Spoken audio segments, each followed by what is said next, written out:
corpo possuído. Olá, esse é mais um relato contado pelo meu pai, o Sr. Brito. Foi um caso ocorrido no interior do estado do Pará. Foi contado por um vaqueiro. Fato ocorrido em meados dos anos 50, quando era jovem, tinha seus 17 anos. Ele foi trabalhar de peão numa fazenda de gado de corte e o serviço. E para levar e trazer o gado do pasto para a engorda, trabalhava ele e mais 2 peões e o capataz, o Sr. Manuel, que era o mais velho dos 4. Eles dormiam na casa dos empregados, que ficava dentro da fazenda. Eles acordavam cedinho, levavam o gado para o pasto e no final da tarde colocavam no curral. A fazenda era muito grande, a casa-sede ficava muito distante. E foi aí, num fim de semana, quando os patrões estavam viajando, que tudo aconteceu. Nesse dia, só estavam os empregados tomando conta da fazenda. Eles levaram o gado para o curral e foram para a casa dos empregados para descansar. E por volta das 9 horas, o Sr. Manuel, o capataz, sofreu um ataque cardíaco fulminante e veio a falecer. Eles tentaram socorrer, mas já não tinha mais jeito. Então, colocaram a mesa na sala e deitaram o corpo sobre a mesa. 2 dos peões foram na cidade avisar o delegado e ligar para os patrões avisando o ocorrido, pois não tinha telefone na fazenda. A cidade ficava umas 2 horas da fazenda. Os 2 peões mais velhos foram na cidade e ele ficou preparando a fazenda e o corpo. Quando já passava da meia-noite, ele estava sentado nos degraus da escada de entrada da casa. Ele olhava para o horizonte, aguardando com ansiedade seus companheiros voltar. Ele ouviu um barulho, de um pulgo vindo da sala. De onde ele estava, dava para ver o corpo sobre a mesa. E ele olhou, só que o cadáver não estava mais deitado. Estava de pé, com a cabeça baixa, olhando para o chão. Então, com muito medo, ele falou: "Senhor Manuel, tudo bem com o senhor?"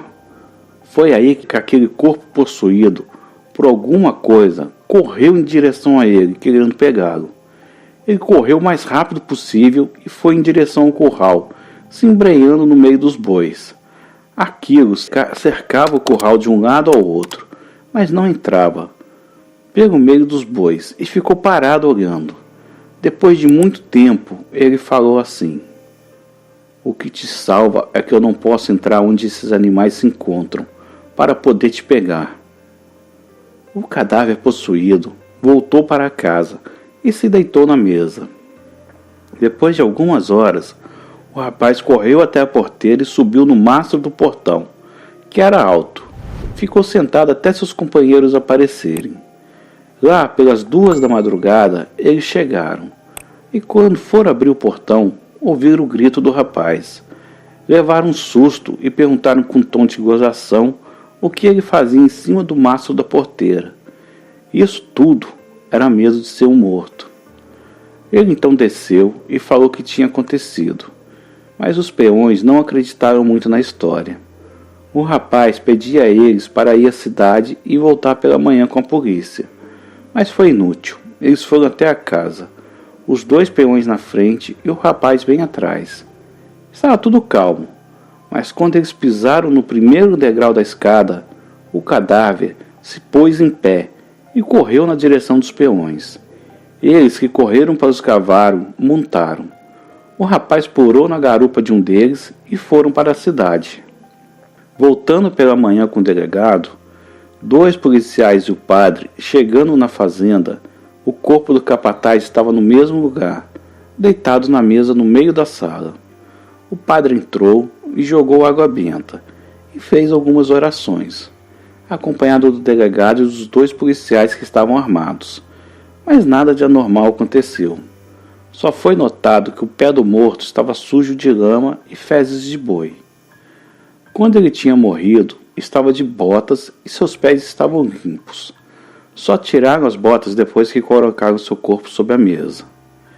Eles pegaram o corpo e levaram para a viatura e foram todos para a cidade, onde os familiares iam fazer o procedimento para o enterro. Perguntaram ao padre o que poderia ter acontecido com o corpo do Sr. Manuel. Então, ele falou que um ou mais demônios tinha possuído o cadáver e poderia fazer mal se continuasse no meio de nós.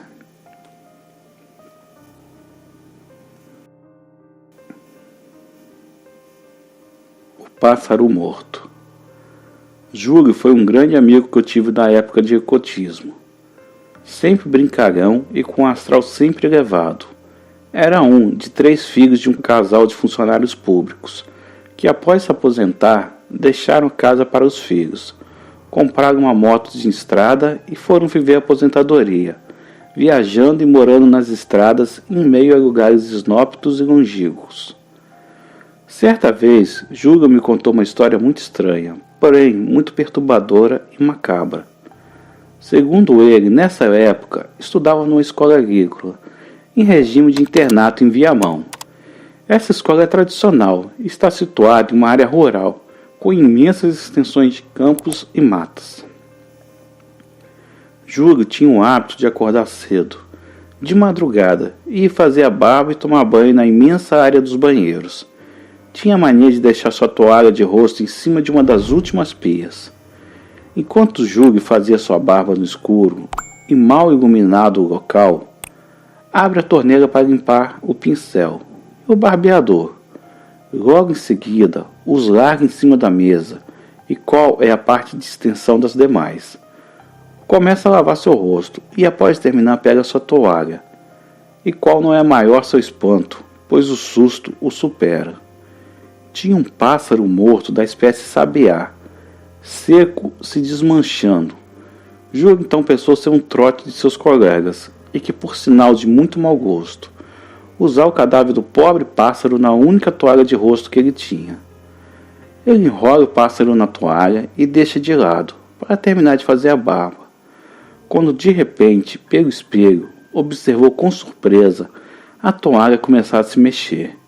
No mesmo instante, ele então a desenrola e um pássaro voa em direção ao seu rosto, fazendo com que a toalha caísse a seus pés. O pássaro voou pelo ambiente e parou ao seu lado, em cima da pia. Desacreditado e com um arrepio que subiu dos pés no último fio de cabelo, naquela madrugada de outono. Ele deu 2 passos para trás, saindo correndo dos banheiros. Passou rasvelando pelo chão úmido de orvalho, entrando logo em seguida no seu alojamento. Deitou em sua cama e tapou a cabeça, encolhendo-se todo na cama do beliche. Esse relato foi verídico, contado à minha pessoa por ele próprio, o meu amigo Júlio.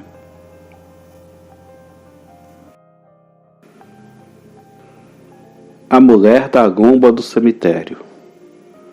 Há alguns anos atrás, lá por volta de 1995, eu morava no centro da cidade e meus amigos moravam num bairro afastado. E todos os dias, no final de cada dia, eu ia ao encontro deles. Gostavam de escutar rock pesado, o estilo chamado de metal. Nos reuníamos na casa sempre de um amigo. Seu bairro ficava longe. Eram 5 bairros para eu chegar no bairro dele, que se chamava Santo Antônio. Estávamos no outono, e por volta das 6 horas da tarde já estava escurecendo.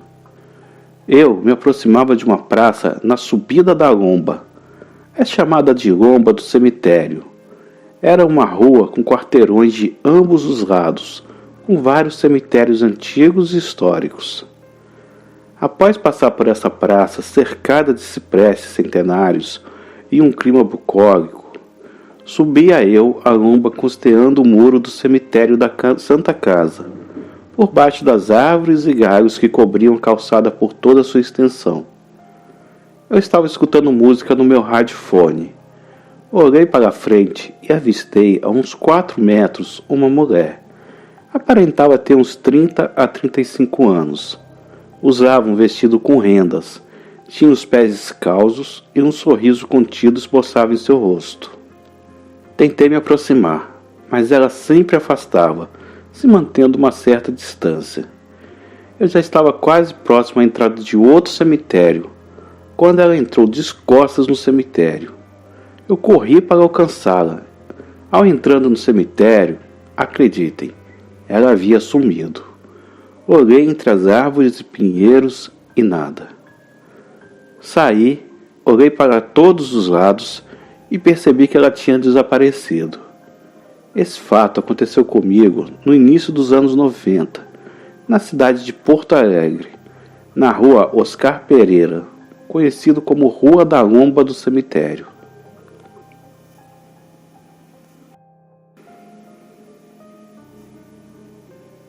Os pássaros gigantes.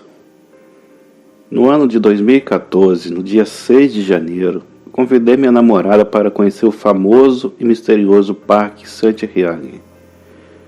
Pegamos o ônibus Viamão e descemos na parada 38. Estava nublado e o parque estava vazio. Eu queria apresentar alguns parques para ela e confesso que já estava começando a me arrepender por ter que me aventurar com uma mulher nesses parques, que faziam parte do nosso cronograma de visita aos quais ela não conhecia. Já nas dependências do parque, fomos descendo em direção aos banheiros, e mais adiante tinha alguns quiosques e pracinhas, numa região central, onde nós, há vários tempos, lotava com famílias nos fins de semana e feriados.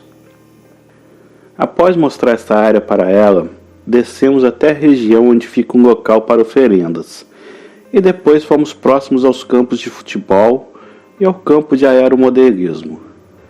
Não quis ir adiante, pois ficaria muito perigoso e afastado demais de qualquer probabilidade de socorro. Nesse momento, vimos no meio do campo 2 gaviões. Esses nos olhavam de longe e o mais assustador, que eles eram do nosso tamanho. Ou seja, eram verdadeiras criaturas. Estavam próximo ao local das macumbas. Um deles se escondeu atrás de um grande pinheiro e o outro ficou no campo aberto, onde teríamos que passar. Demos uma volta por uma trilha fechada, a qual saía atrás da barragem, um dos locais mais assombrados do parque, além de ser muito perigoso, por ser local de afogamentos e desova de corpos. Após passarmos por ali, subimos uma trilha em meio à mata, ao qual nos deixou perto de um campo, e logo avistamos os quiosques situados na parte central. Então sentamos na grama para recuperar o fôlego. Quando percebemos, saiu do mato a uns 500 metros algumas pessoas esfarrapadas e estranhas vindo em nossa direção. Nos levantamos e fomos embora, passando pela portaria que se encontrava abandonada.